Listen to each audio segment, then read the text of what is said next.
tugiye kwiga ibintu bigeze kuri bine nanone kandi. Icyambere, Yesu nagaruka azahagarara he? Ese azakandagira ku butaka? Ni ikihe gihugu azahagararamo? Ni hehe hateguwe Bibiliya igaragaza azahagarara? Icya kabiri, ese iyi ntambara azabaje kurwana ngo tubisoma ko ari uzayirwanira, azarwanisha iyihe ntwaro?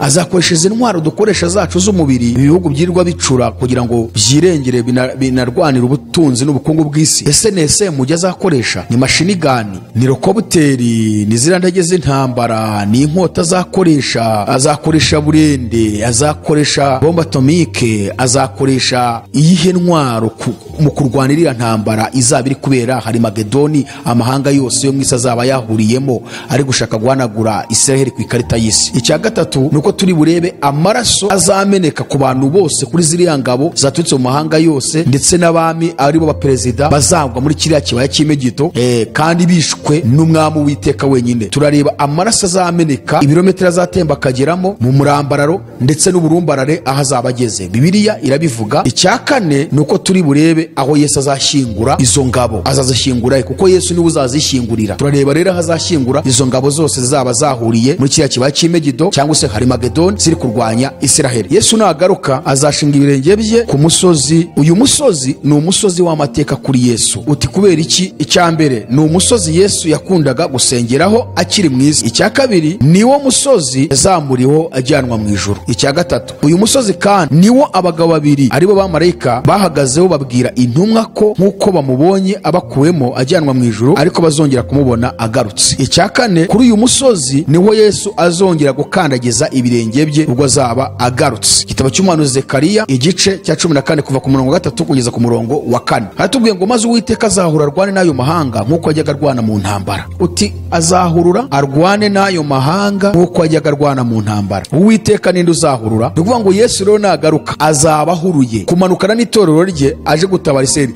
Azaza nk'uhuruye kubwo gutaka kw'ishyanga rya Isiraheli. Abayuda baza bari gutaka bari kuvuga ngo Mesiya waje ukadutabara, waje ukaturengera, ko twamaze kumenya ko ari wowe twishe, kandi ko twamaze kumenya ko wamaze gucyura itorero ry'abanyamahanga, waje ukaturengera. Rero Yesu azagaruka nk'uhuruye. Ushobora kwibaza ngo Uwiteka se ninde? Ngo kandi indimi zose zihamye ko Yesu Kristo ari Uwiteka, ngo Imana Data twese ibihimbarizwe. Urumva ko rero Uwiteka ni Yesu. Yesu rero bwa mbere aza yaje ari umwana w'intama kuko cyari kimuzanye no gucungura abari mu isi yose. Icyo rero yarakirangije. Hanyuma bwa kabiri azagaruka ari intare, ntabwo azagaruka ari intama. Ngira ngo murabizi ubukana bw'intare, murabizi ukuntu itontoma, kandi murabizi ko intare ari umwami w'ishyamba. Yesu ni umwami w'isi n'ijuru. Azagaruka rero ngaba ngo barigisha inyigisho z'ibinyoma. Ngo nese ngo Antikristo ngo yabaje kumara iki? Ngo n'ibitorero zaba ryagiye. Ngo kandi intego ya Antikristo ngari ukuyobya itorero ngo no kurirwanya. Kwababwiye yuko iki gihe turimo cya Antikristo arimo gukora aricyo gihe cya kabiri, nicyo gihe kibi cyane kurenza igihe cya gatatu azakora itorero ritakiri mu isi. Ngo amatwi yabo azaba barya bifuza kumva ibibanezeza, bitume bigwiriza bigisha bahuje n'irari ryabo, kandi biziba amatwi ngo batumva ukuri, ahubwo bazayoba bakurikiza imigani y'ibinyoma. Tugenda dusatira ahantu hakomeye cyane. Ubunyereri buragwiriye mu isi, umwijima urimo uragenda ucura, tugeze mu gicuku gikomeye. Niyo mpamvu turimo kuvuga ubutumwa mu buryo bwihuse kugira ngo umunyabwenge abashe kumva. Hanyuma ubutumwa bupfuye bwa prosperity gospel,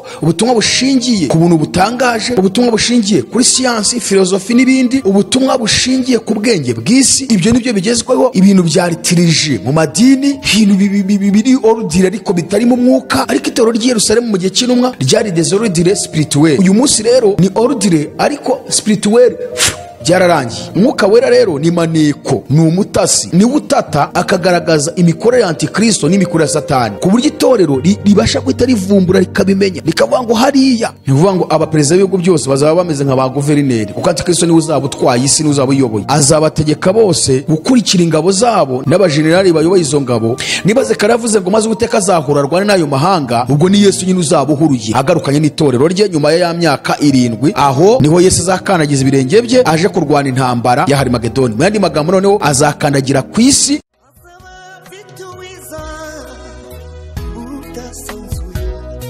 Azaba afite ingororano yo guhema buri wese, guhana n'imirimo yakoreye hano ku isi.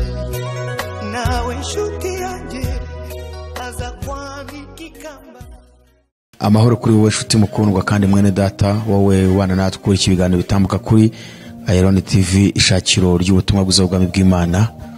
Turakwifuriza kubonera umugisha mu byo ukora. Imana ihire imirimo y'amaboko yawe kandi Imana ikumvire mu bihe byose. Turasuhuza abantu mwese muri ku migabane itandukanye hirya no hino ku isi.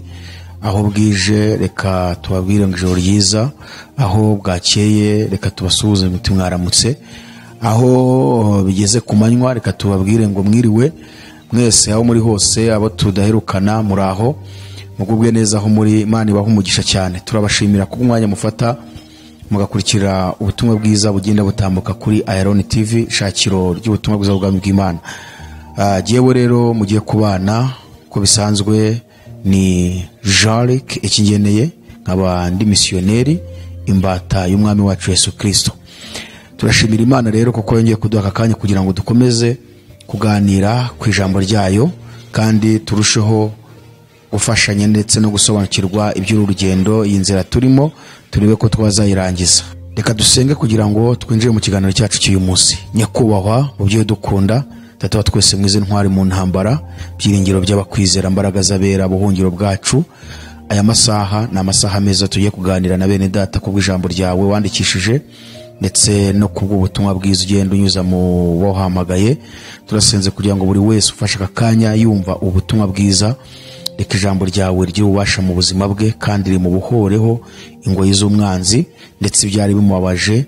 Ijambo ryawe ryururutse umutima we, nanjye ugiye kuvuga reka ntaba ari njye ahubwo izina ryawe rihabwe icyubahiro mu izina ry'umwami wacu Yesu Kristo niwe tubyambaje twizeye, amen.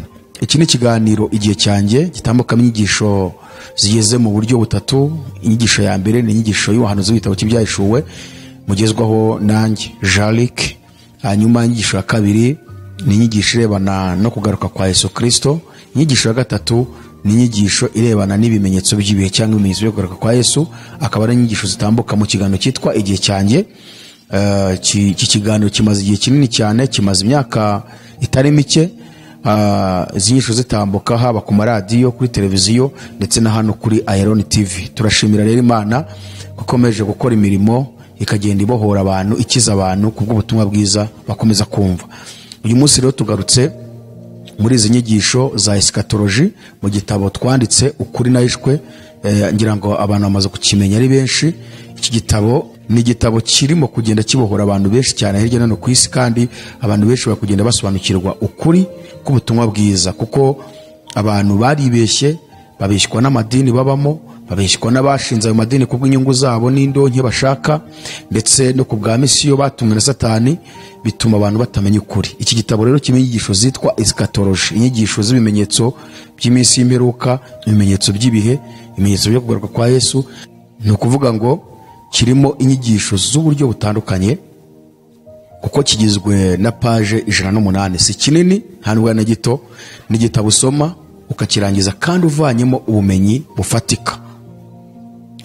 Kigizwe n'ingingo 11 zirebana no kugaruka kwa Yesu. Ni ukuvuga ngo ingingo ya mbere twabonye ko ari kugaruka kwa Yesu bisobanuye kuzamurwa kw'itorero, kuko Yesu ntabwo azagaruka aje gukina. Yesu ntabwo azagaruka ari umwana w'intama.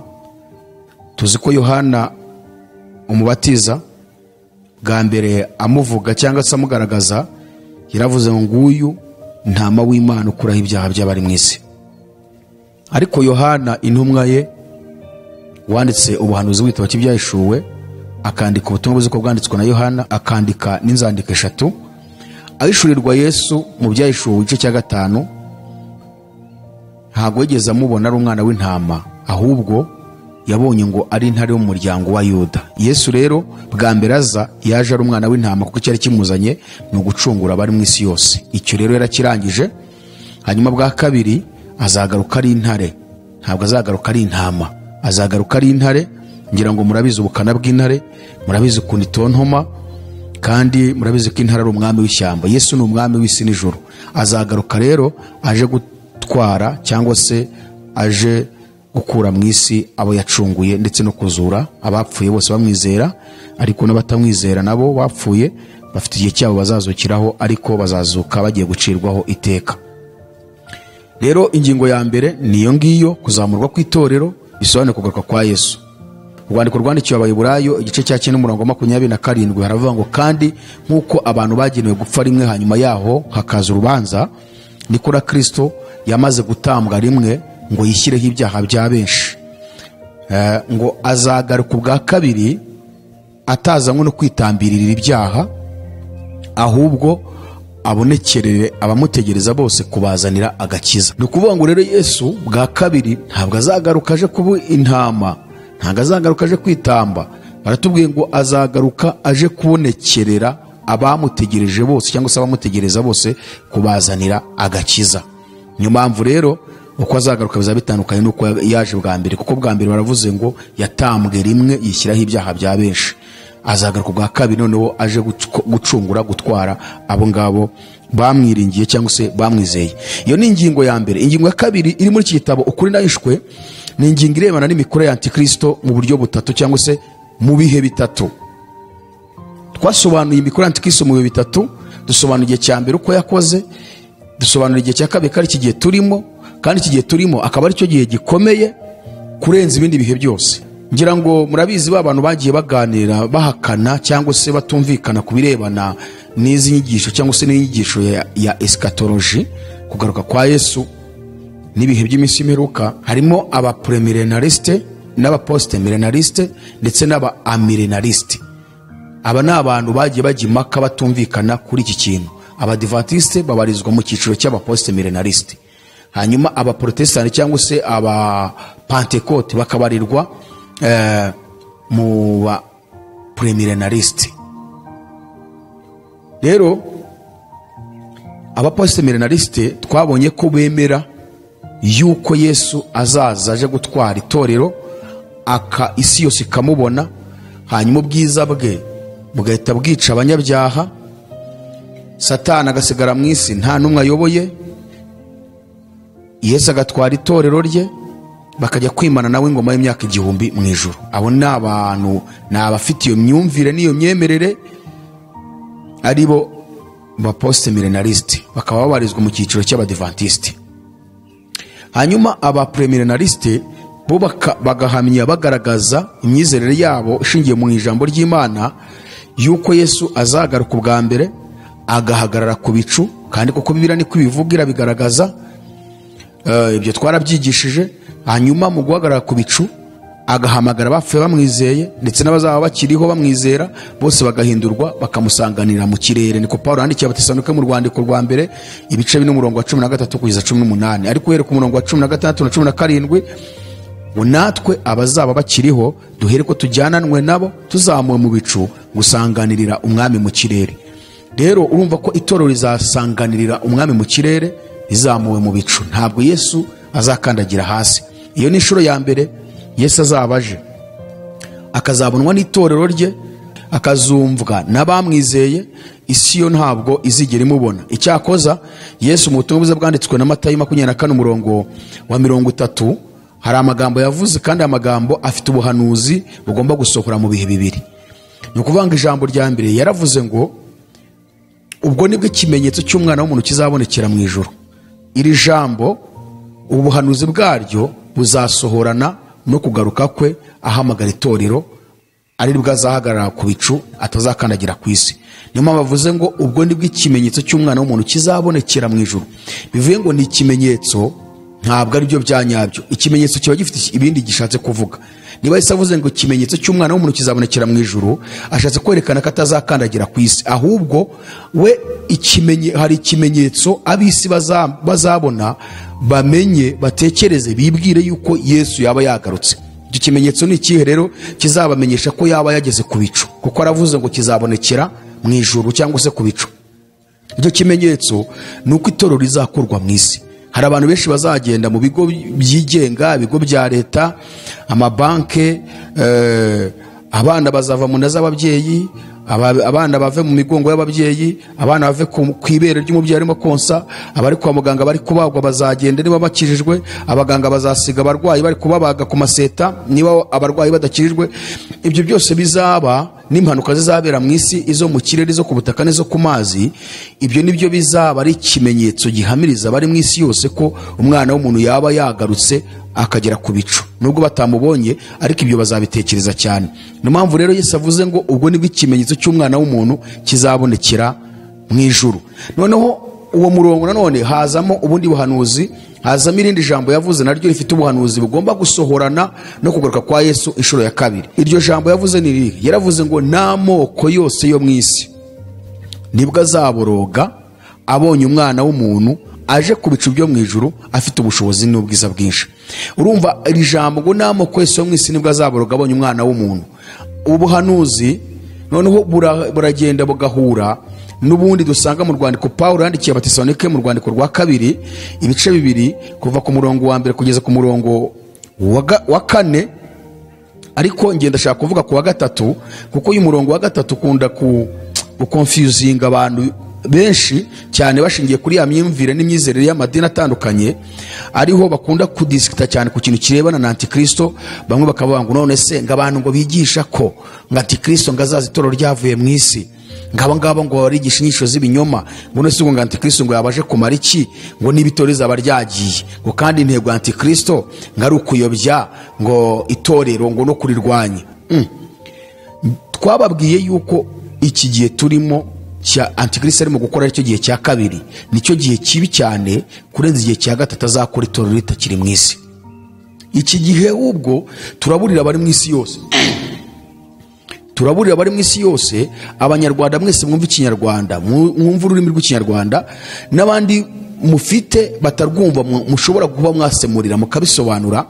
Iki gihe turimo kuva nyuma y'intambara ya kabiri isi yose muri 45 kugeza iki gihe kuzageza Yesu agarutse, aribwo Antikristo yatangiye gukora mu buryo bw'amayoberane, noneho aho abantu batamenya imikorere ye kandi akoresheje ibintu byinshi, yifashishije inzego za politike z'ubutegetsi bwo mu isi, akifashisha tekinoloji, akifashisha iterambere ririmo kwirukanka mu isi, akifashisha amadini, yarangiza akifashisha ya miryango twababwiye igeze kuri 4 ndetse harimo n'umuryango w'abibumbye wa 5.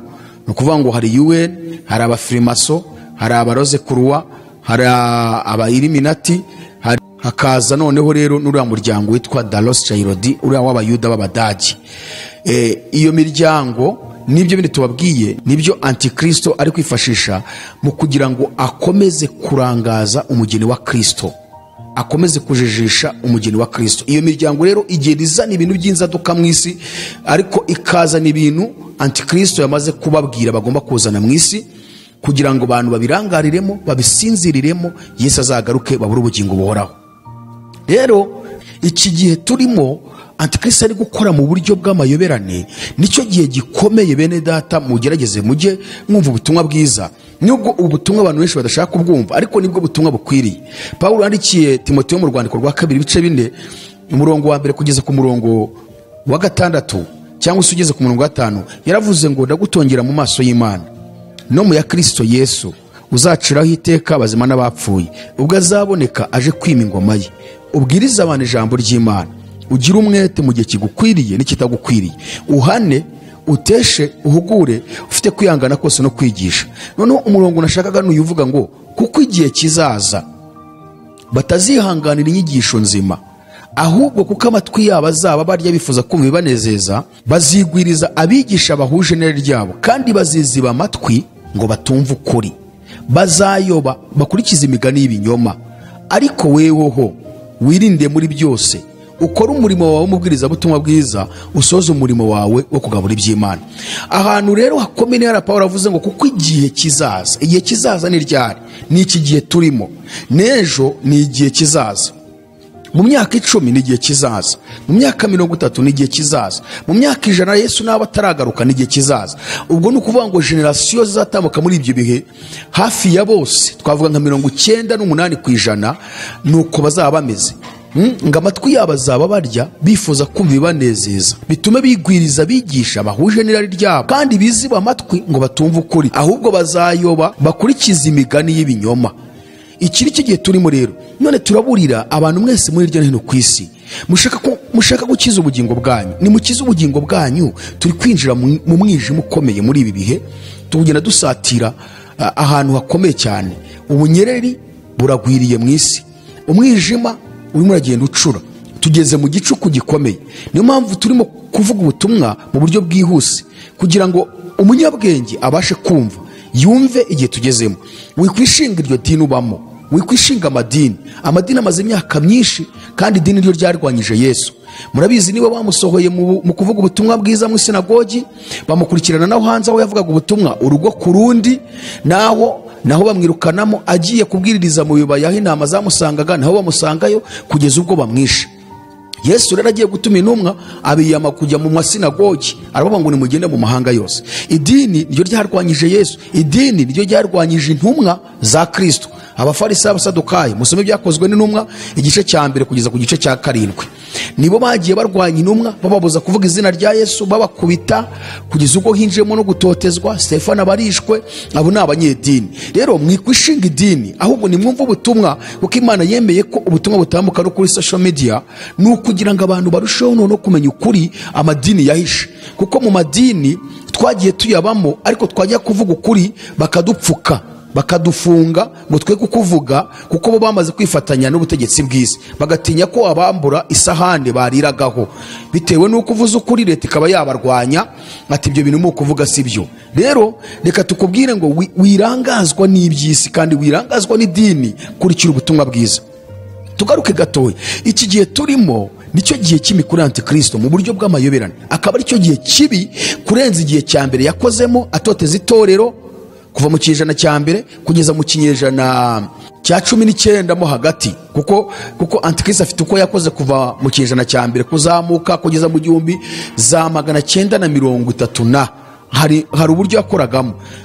Yarwanyaga itorero aritoteza mu buryo kwicwa, kubambwa, gutwikwa ndetse n'ibindi byinshi by'agashinyaguro abakristo bahoraga nabyo. Ariko nyuma za kubona ko abakristo kwicwa bidatuma banga gukizwa, ahubwo uko bicwa ni nako mwivu ryabo bavuka abandi. Kuko ababicaga iyo babonaga urupfu barimo barapfa, bahitaga nabo bahindukira bagakizwa, bakavuga ngo aba bantu bafite ahandi hantu bajya harahari, bitewe n'urupfu barimo barapfa.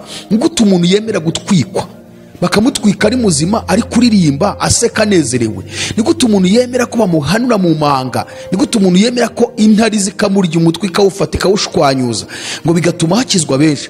Antikristo na Satani rero baza kubona ko bidatuma abantu banga gukizwa, ahubwo yiga iyindi strategy y'ukuntu yarimbuza abantu benshi kandi mu buryo bworoshye. Yaciye hehe? Yanyuze hehe rero? Yatangiye gukora mu buryo bw'amayoberane. Nababwiye ngo ibyo uburyo bw'amayoberane butangirana n'igihe Leta Zunze Ubumwe za Amerika rifashe urugendo rwo kuyobora isi, imaze gutora itegeko riyobora isi, aribwo yashyizeho uburyo bw'uko abantu bakwiye gusenga Imana bumva bashaka, kandi hakabaho amadini menshi, nta muntu wemerewe kongera gutoteza undi amuziza imyemerere. Antikristo leta yiga uburyo bw'uko none agiye kurimbuza abantu mu buryo bw'amayoberane.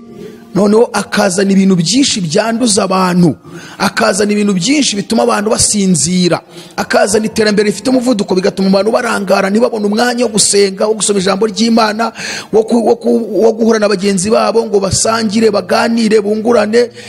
Mbega ashyiraho iterambere rifite umuvuduko.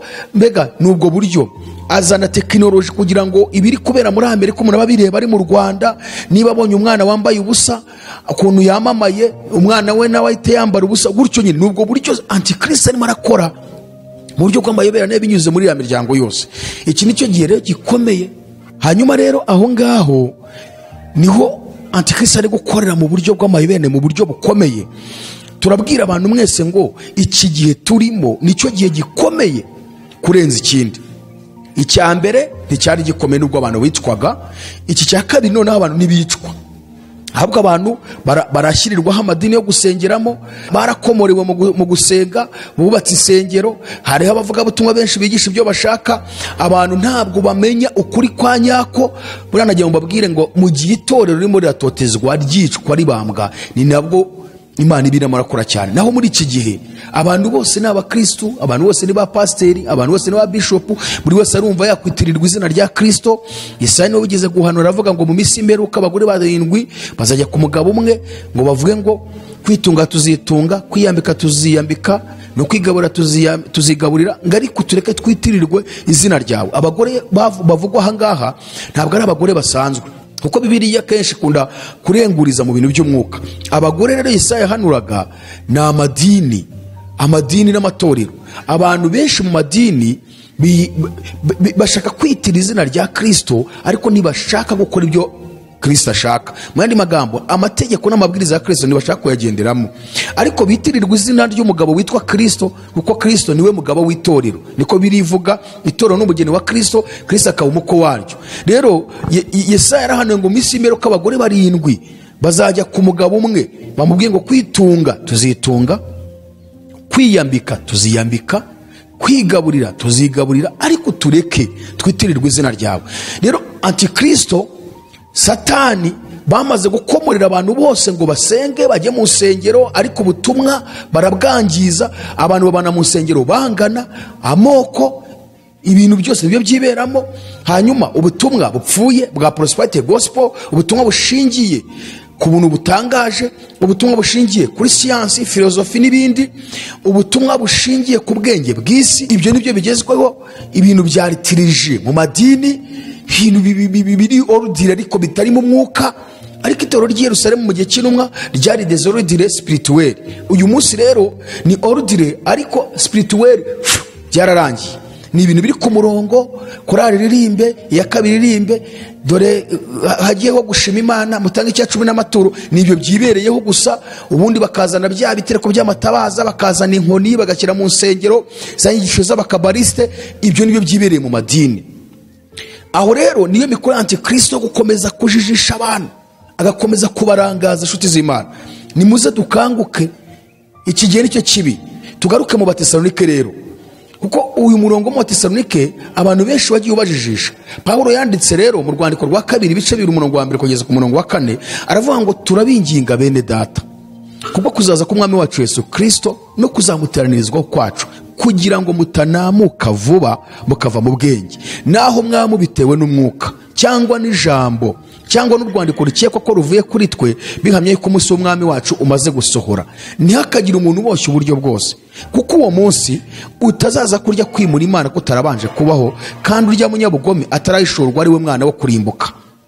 Aka kantu ko gakunda kujijisha abantu, no kuko uwo munsi utazaza kurya kwimura Imana kutarabanje kubaho, kandi urya munyabugome atarayishorwa ari we mwana wo kurimbuka. Ngo ni umubisha wishyira hejuru cyitwa Imana cyangwa igisengwa cyose, kugira ngo yicare mu rusengero rw'Imana yerekane ko ari Imana.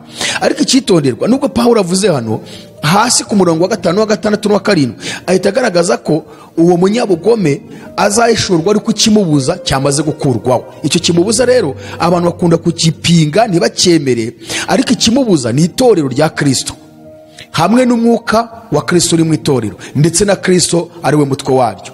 Kuko antikristo ntiyagaragara. Ibi nzahora mbibwira abantu, ntabwo Satani yakwigaragaza ku mugaragaro Yesu ari mu isi ari kumwe n'itorero rye. Nubwo antikristo ashobora kwigaragaza ku mugaragaro itorero rikiri hano mu isi, kuko itorero ubwaryo ni igihimba cya Kristo. Yesu akaba ari we mutwe w'iryo torero. Hanyuma bakagira n'umwuka ubarimo ari wo mwuka wera. Umwuka wera rero ni maneko, ni umutasi, ni utata akagaragaza imikorere ya antikristo n'imikorere ya Satani, ku buryo itorero ribasha guhita rivumbura rikabimenya, rikavuga ngo hariya nose ntabwo mubona ko tuba turabamenera amabanga. Ibi tuba turi kuvuga nyine ni umwuka uri kubiduhishurira, tukabeka ngo hariya mwitone tekinoloji mwikwirukankamo, mwita mwirukanka mu by'ubutegetsi buzana ngo bivuge na mu mite mubikora, ahubwo nimusome ibyanditswe byera. Kubw'iyo mpamvu rero itorero hano antikristo ntiyaboneka, ariko azaboneka itorero ryavuye mu isi.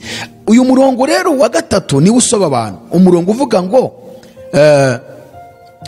uko uwo munsi utazaza kurya kwimura Imana kutarabanje kubaho, ngo kandi urya munyabugome atarayishorwa. Ibi bintu bibiri tugiye kureba igihe bizasohorera: kwimura Imana ndetse no guhishurwa k'umugome. Ni ukuvuga ngo iki cyambere cyitwa kwimura Imana gitangirana n'itorero rya Kristo. Uko itorero ryagiye ribaho, abantu bafite ububyutse bafite inyota yo gukorera Imana, nuko amagenerasiyo yagiye aza mu isi y'abantu, nuko periode zagiye zisimburana mu isi, ukageza muri iki gihe duhagazemo, niko ibihe byagiye bigenda bikamura abantu, bikagenda hadukamo abandi bantu bazana inyisho zipfuye, niko hagiye haduka amadini atandukanye bitewe n'irari ry'abantu ndetse na misiyo ya Satani ku itorero, bituma rero abantu bagenda bimura umwami. Iri jambo kwimura umwami rero ryo rizakomeza noneho rizuzura neza, umunsi rizaba ryuzuye neza ni ku munsi itorero ryamaze kuva mu isi, kuko abazasigara bose bazakora ibintu bigaragaza ko nta mwami w'ijuru n'isi uri kumwe nabo, noneho bazaba bigaragaje neza. Naho uyu munsi haracyari agashweshwe gatewe n'iki? Gatewe n'uko umwuka wera kiri hano mu isi, n'itorero rya Kristo akaba ari gihari na Yesu akaba hari, ariko mu gihe ryavuye mu isi bizagaragara ko bimuye umwami neza. Bazakora ibibi, bazakora ibyaha birenze, hazaba ubugome, hazaba urugomo, abantu bazicana, abantu bazasambana n'inyamaswa. Hari n'ushobora gusambana n'urushishi n'isazi, azasambana nabyo, kuko umwuka watumaga imitima yabo ibasha kumenya ko ari ibizira ntawe uzaba ugihari. Aho rero niho iri jambo rizaba ryuzuye, cyangwa ubuhanuzi buzaba busohoye neza. Ubuhanuzi buvuga ngo kuko uwo munsi utazaza kurya kwimura Imana kutarabanje kubaho. Nuvuga ngo aho niho bizabyuzuye. Kabiri naka kavuga ngo kandi urya munyabugome atarayishurwa. Ubu buhanuzi ngo urya munyabugome atarayishurwa buzasohora neza muri icyo gihe itorero ryavuye mu isi, nibwo azayishurwa, nibwo azagaragara. Kandi muri iyo periode twabonye ko ni periode igizwe n'icyumweru kimwe, ni ukuvuga ngo ni periode igizwe n'imyaka 7, nk'uko twabisomye muri Danieli igice cya 9 umurongo 27. Mu byumweru 70 Danieli yabonye iyo periode igizwe n'icyumweru kimwe, cy'icyumweru kikaba kigizwe n'imyaka 7, nibwo ubu buhanuzi buzasohora muri icyo gihe. Aho ngaho nibwo kwimura Imana kuzaba kuzuye neza, ni nabwo kandi umunyabugome azagera gutazayishurwa, ari we mwana wo kurimbuka. Bibiliya yita ngo umwana wo kurimbuka ari we Antikristo. Ni muri iyo periode y'imyaka ingahe? 7. Itorero ryamaze gukurwa he? Mu isi. Nyuma y'iyo periode y'imyaka 7 akaba ari nabwo noneho Yesu, ubuhanuzi buvuga ngo uwo munsi wo kuza kwe ni kuzabaho urya munyamugome atarashorwa no kwimura Imana bitarabaho. Nibwo noneho kuko ubuhanuzi buzabusohoye kugaruka kwa Yesu ku mugaragaro, isi yose kamubona. Akaba ari byo dusanga mu buhanuzi nk'igitabo cy'Ibyahishuwe igice cya 1 umurongo wa 7, aho Yohana yamubonye noneho agarutse bya nyabyo ku nshuro ya 2 aje kwiyereka isi yose. Ari nabwo nyiri ubuhanuzi bw'Abatesalonike buzaba busohoye, iyo periode ya Antikristo no kwimura Imana birangiye. Aribwo none wese azagaruka, none ubuhanuzi bavuga ngo uwo munsi nuzaza kurya kwimura Imana kutarabanje kubaho, n'urya munyabugome atayishurwa. None Yesu nibwo azagaruka nyuma y'iyo periode y'imyaka 7 ibyo bimaze gusohora, noneho yiyereka isi yose. Yohana rero mu gice cya 1 cy'Ibyahishuwe umurongo wa 7 yarabibonye, arabishurirwa neza, aravuga ngo dore arazana n'ibicu, kandi amaso yose azamureba, ndetse n'abamucumise nabo bazamureba, kandi amoko yose yo mu isi azamuborogera. Nanone amen. Ni ibintu bitatavuze, ariko harakana avuzemo gakomeye. Yaravuze ngo durarazana n'ibicu. Turaje turebe ibi bicu Yohana yabonye, kuko ibi bicu Yohana yabonye navuga ngo yari ataragira ihishurirwa rireba neza, kuko hari ukuntu umuntu agenda atera intambwe mu mwuka cyane ko uramutse usomye igice cya 1 cy'Ibyahishuwe ubona ko Yohana koko yari ari mu rwego rwo hasi mu mwuka, ariko ugeze ku gice cya 4 nibwo ngo yazamuwe mu yindi ntera yo mu mwuka, aho marayika amubwiraga ngo zamuka uze hano muhereke ibikwiriye kuzabaho hanyuma y'ibyo. Rero bwa mbere Yohana yabonye ibicu mu gice cya 19 umurongo wa 11 ho yasobanuye neza ibyo bicu byari byo, kuko yabonye noneho Yesu, abona ifarashi yicayeho, arongera abona ingabo zimukurikiye zambaye imyenda y'imyeru, yongera kubona n'amafarashi nazo ziyicayeho. Nibwo yabisobanuye neza, no kuvuga ngo nibyo bicu. Turaje tubirebe, tugaruke gatoya rero. Noneho no kuvuga ngo Yesu azaba agarutse inshuro ya kangahe? Ya 2, aje kwiyereka isi yose. Yohana avuze ibintu 3 bizamubona. Avuze amaso yose kazamubona, avuga amoko yose yo mu isi azamubona, avuga ko n'abamucumise nabo bazamubona. Atavuga ngo kandi amoko yose yo mu isi azamuborogera. Aha niho ubuhanuzi bwo mu Batesalonike buzabwuzuye neza. Ubushize rero ubwo twatimo kuganira tuganira ku birebana n'intambara ya Harimagedoni. Intambara ya Harimagedoni twasobanuye amateka y'ahantu hitwa Imegido, cyangwa se twasobanuye amateka y'ahantu hitwa Harimagedoni. Twabonye ko intambara ya Harimagedoni cyangwa se izina Harimagedoni atari intambara, atari n'ikintu, ahubwo ni ahantu. Mu yandi magambo, ahubwo iyi ntambara Bibiliya ivuga izabera ahantu hitwa Harimagedoni. Harimagedoni twarahabonye haba muri Yosuwa, mu bacamanza, uburyo kuva kera iki kibaya cyagiye kiberamo intambara nyinshi, kikaba cyitwa ngo ni Imegido. Twanabwiye n'abantu ngo mujye gukora research kuri Google, murabibona, mujye kuri internet murabibona rwose ko ahantu hari n'intambara zagiye zihabera kuva kera kose, aho intambara zagiye ziba kugeza mu 1799 ku bwa Napoleon Bonaparte. Iki kibaya niko cyaberagamo iki intambara. Uyu munsi rero tugiye kureba iyi ntambara izabera hariya hitwa Harimagedoni. Ubushize twavuze amateka yayo, twavuze amateka yaho iyi ntambara izabera. None ubu tugiye kwinjira turebe noneho iyi ntambara yariyo. Mu yandi magambo, tugiye kujya muri Bibiliya turebe Bibiliya ivuga iki kuri iyi ntambara. Iyi ntambara izaba imeze ite? Izaba isite? Abantu bazapfa cyangwa ntibazapfa? Tugiye kubanza kureba ese ni bande bazaba bari muri iyi ntambara, hanyuma se uzaza guhosha iyo ntambara ninde? Nukuvuga ngo abazaba bari muri iyi ntambara twaribonye ko ari ingabo zose zizaba ziturutse mu bihugu byose nkuko tuzibona ziri mu muryango w'abibumbye. Murabizi ko umuryango w'abibumbye cyangwa se UN ni umuryango ukoresha abantu b'intiti, haba ku bwenge, bafite knowledge ku bumenyi bw'isi, yaba kubizi igisirikare bakizi neza, haba ingabo zo mu kirere, izo ku butaka n'izo ku mazi, haba kubirebana no kuvura. Mbega UN irimo za ministeri zose zikorera mu bihugu byose byo mu isi, ariko abantu bari muri zo ministeri bazikoreramo mu muryango w'abibumbye bagomba kuba ari abahanga batoranijwe.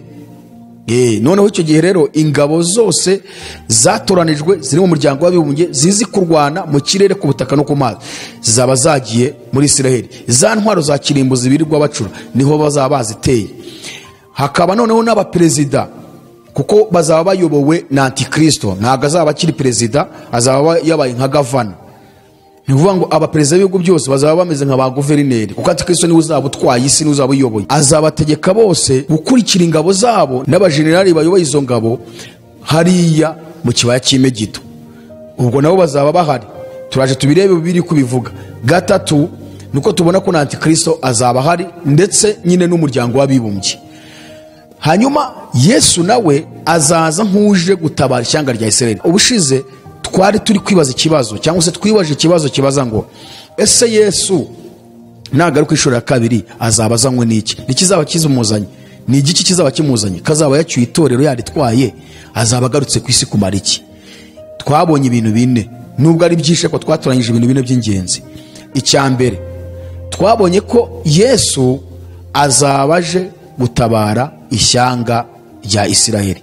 Icya kabiri nuko twabonye ko azabaje guhagarika iyi ntambara nyine izaba iri kubera hariya Harimagedoni cyangwa se Imegido, izaba ihuriwemo n'ingabo zose z'ibihugu byose byo mu isi, Antikristo ari umuyobozi wabyo. Ariyo ntambara nyine Bibiliya yise ngo ni intambara ya Harimagedoni. Icya gatatu nuko Yesu azabaje kuboha Satani mu gihe kingana n'imyaka 1000. Icya kane Yesu azabazanye ingoma y'amahoro, kuko iriya ntambara izabera Imegido cyangwa se Harimagedoni niyo ntambara igomba gusozera izi ntambara zose zahanuwe zirimo kuba mu isi. Murabona ko mu isi hahora intambara ntizijya zishira, intambara zihoraho, ntabwo zijya zinashira habe na rimwe. Hagati ya Palestina na Israel intambara izahoraho, ibihugu byose byo mu isi. Yesu yarabivuze muri Matayo 24 murongo wa 4 kugeza ku murongo wa 7, aho yavuze ngo ishyanga zatera irindi shyanga, ubwami butera ubundi bwami, hazabaho inzara n'ibishyitsi hamwe na hamwe.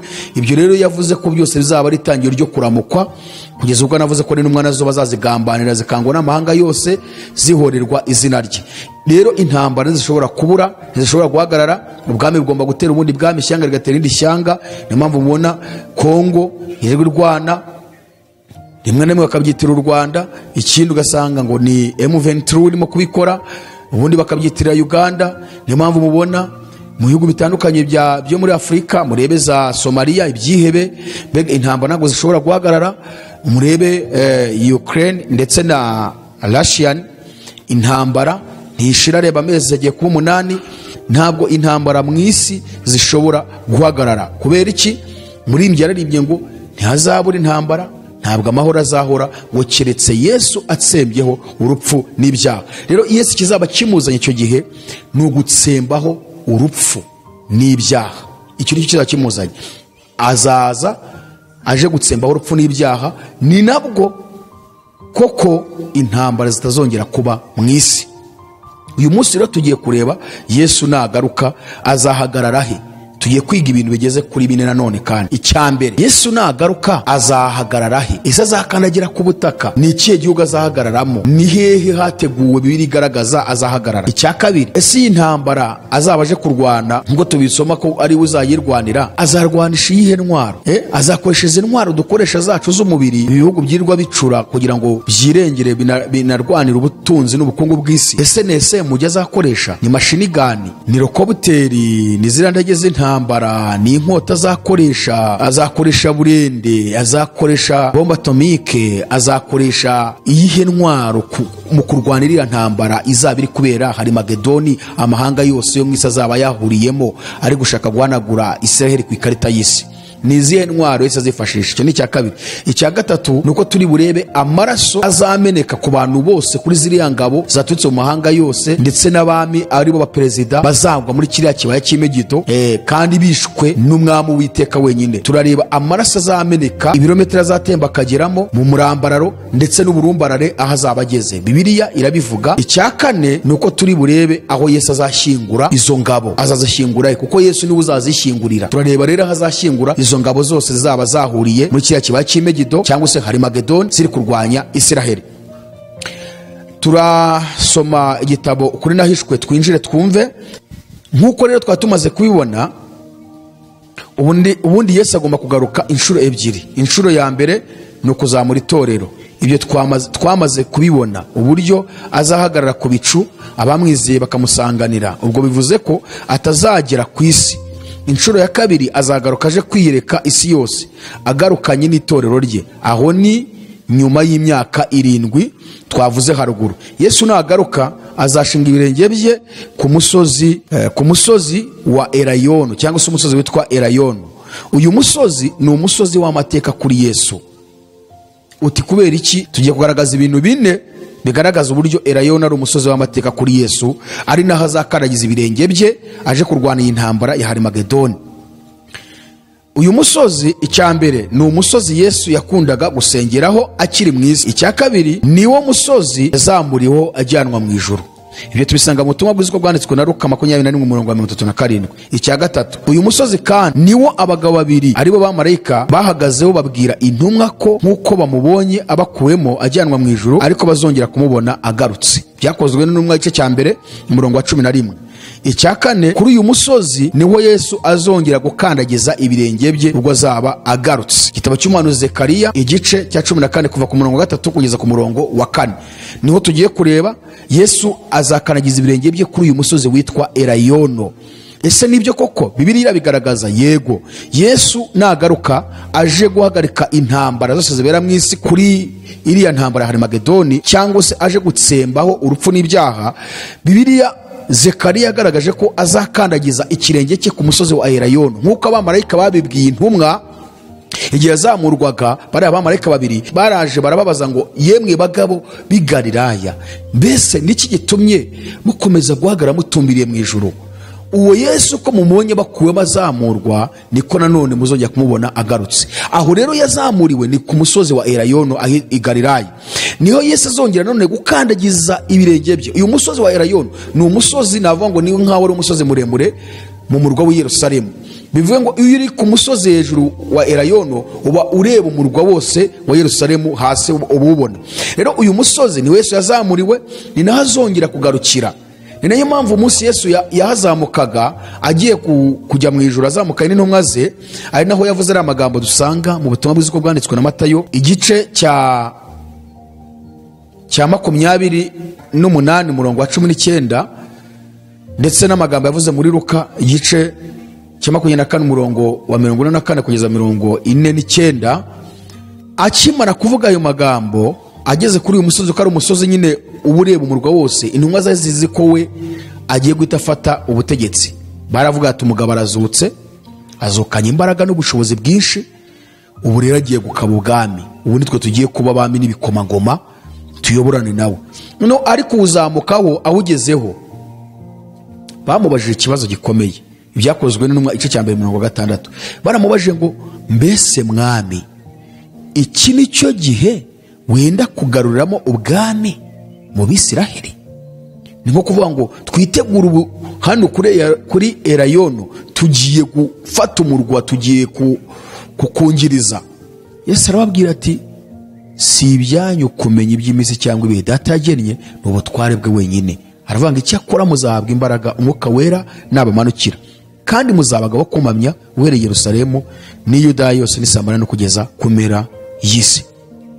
Ni ukuvuga ngo rero uyu musozi ni umusozi w'amateka kuri Yesu. Niyo mpamvu nagaruka ntihazongera gukandagiza ibirenge, nkuko tugiye kubisanga mu gitabo cy'umuhanuzi Zekariya igice cya 14 kuva ku murongo wa 3 n'uwa 4. Hatubwiye ngo iki rero? Hatubwiye ngo maze Uwiteka azahura arwane n'ayo mahanga nkuko yajyaga arwana mu ntambara. Uti azahurura arwane n'ayo mahanga nkuko yajyaga arwana mu ntambara. Uwiteka ninde uzahurura?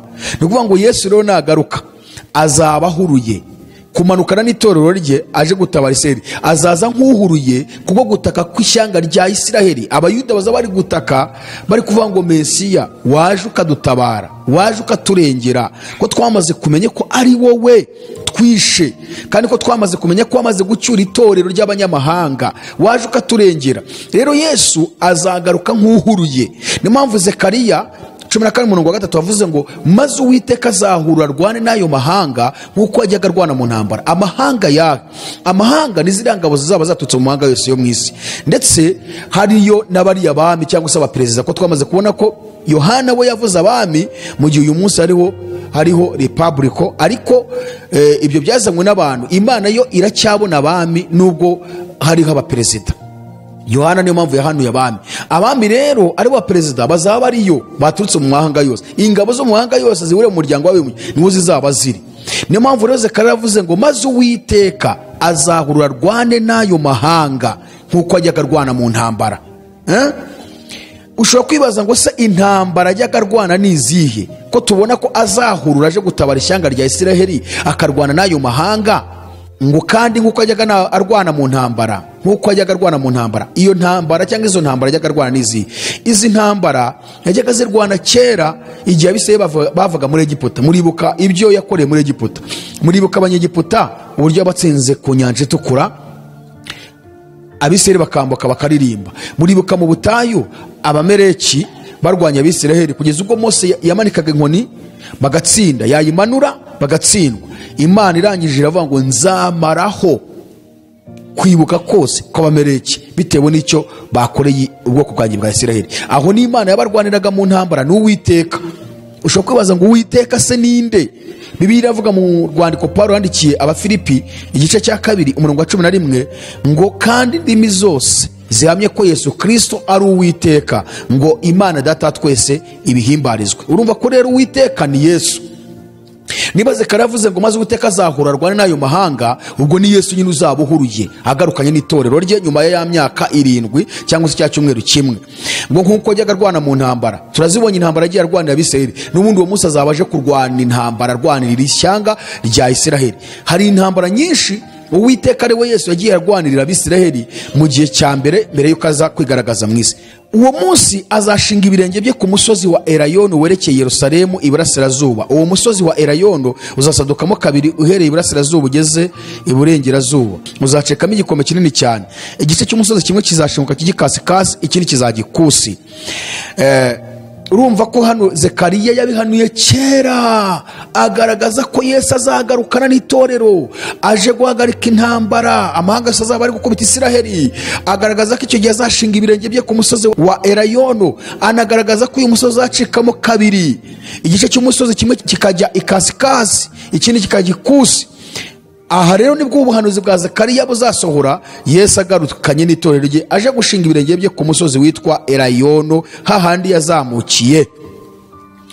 Aho ushobora kwibaza ikibazo, tugiye kwibaza ikibazo kibaza ngo ni iki kizaba kigaruye Yesu? Turabibutsa ko ni igitabo kuri nahishwe. Iki gitabo gikuyemo inyigisho za eschatology, kandi twibutsa umuntu ugikeneye ko cyamugeraho. Ni iki kizaba kizanye Yesu? Nkuko twabibonye haruguru, twabonye ko icyambere azaba aje gutabara ubwoko bw'Imana bw'Abisirayeli. Icya kabiri nuko azaba aje guhagarika intambara ya Harimagedoni izaba yahuriwemo n'amahanga yose yo ku isi. Reka twumve uko Zakariya abivuga.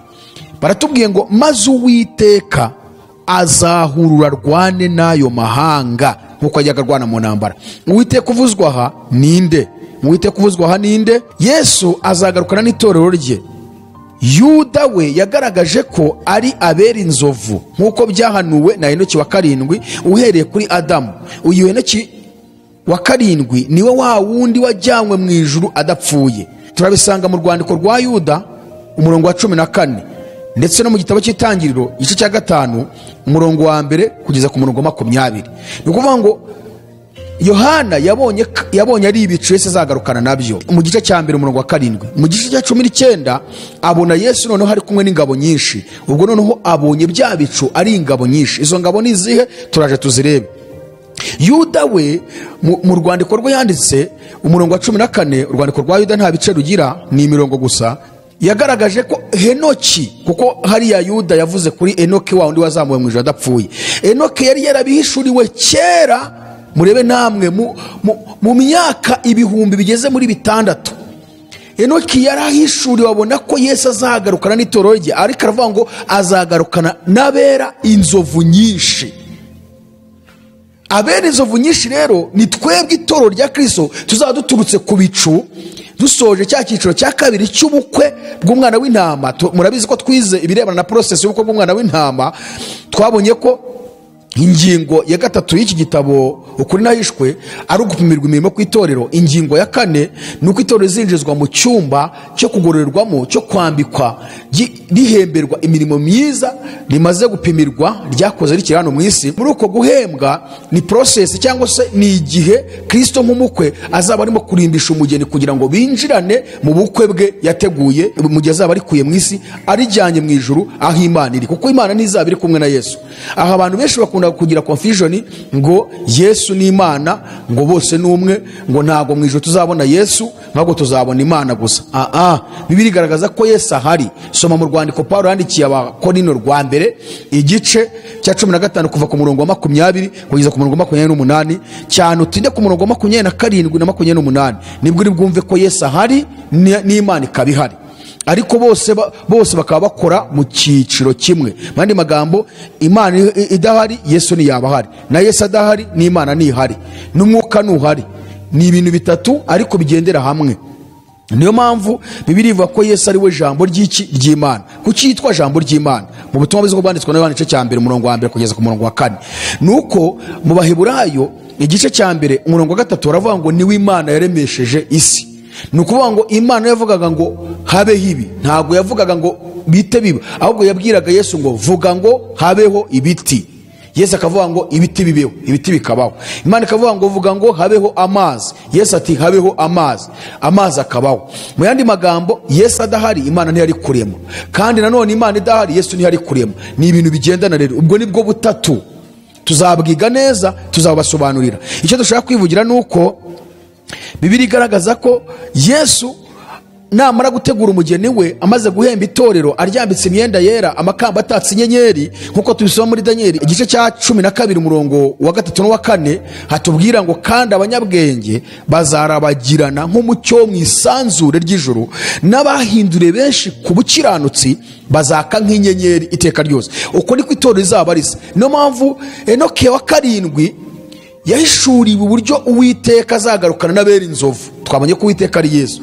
Noneho Yohana nawe yongera kubona ari ibicu byinshi, azaba azanye nabyo. Ariko ageze mu gice cya 19 agaragaza ko azaba ari kumwe n'ingabo ziri ku mafarashi y'imyeru zambaye imyenda y'ibitare myiza yera kandi itanduye. Yongeye no kubona Yesu nawe azaba ari ku ifarashi y'umweru nawe yambaye umwenda w'ibitare mwiza wera utanduye. Aho turahagaruka kuko nibwo azaba cya gice cya 19 kuva ku murongo wa 11 kugeza ku murongo wa 20 niho hagaragaza neza intambara uburyo izaba imeze. Yesu rero nkuko twabibonye Zekariya bivuze azaba ahuruye aje gutabara ishyanga rya Isiraheli, aje muri iyi ntambara nkuko yajyaga arwana mu ntambara. Uwiteka uvuzwa aha ninde? Ubundi Yesu niwe Uwiteka. Yohana nawe yeretswe Yesu ubwo azaba agarutse ari kumwe n'itorero rye n'abamarayika aje kurwana iyo ntambara ya nyuma ya Harimagedoni. Yagaragaje ibintu 9 yamubonyeho mu buryo bwo gushaka guhamya ko ari Yesu Kristo uzaba ugarutse koko. Icya mbere Yohana yaravuze ngo ni ukuri. Icya kabiri ni uwo kwizerwa. Icya gatatu aca imanza zitabera. Icya kane arwanya intambara zikwiriye. Icya gatanu amaso ye n'ibirimi by'umuriro. Icya gatandatu ku mutwe we afite ibisingo byinshi ariyo makamba. Icya karindwi afite izina ryanditswe ritazwi n'umuntu wese keretse we wenyine.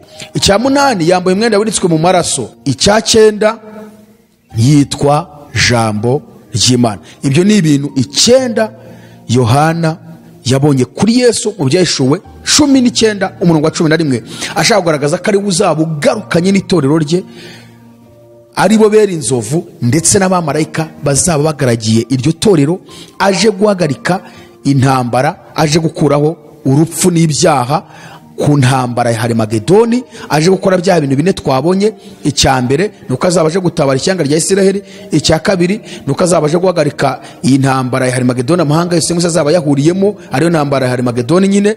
Icya gatatu nuko azaba aje kuba Satani mu gihe kingana n'imyaka 1000. Icya kane nuko azaba azanye ingoma y'amahoro. Muri iyo ngoma y'amahoro nta ntambara zongera kubaho kuko azaba yamaze gukuraho urupfu n'ibyaha.